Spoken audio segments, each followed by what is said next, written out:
Now we bring you the installation of Naughty Castle foam tube. After installing the safety net, you will need to cover the metal frame tubes with foam tubing to prevent damage. First, cut the foam tube to the proper length.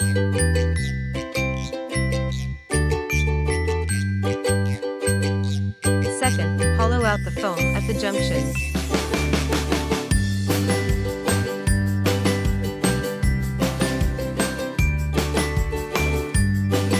Third, foam tube treatment for wrapping corners.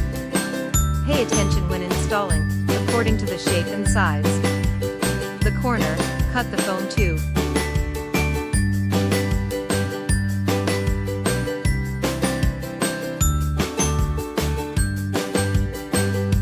Fourth, tie the foam tube with cable ties. If you need to know more, please follow us and like us.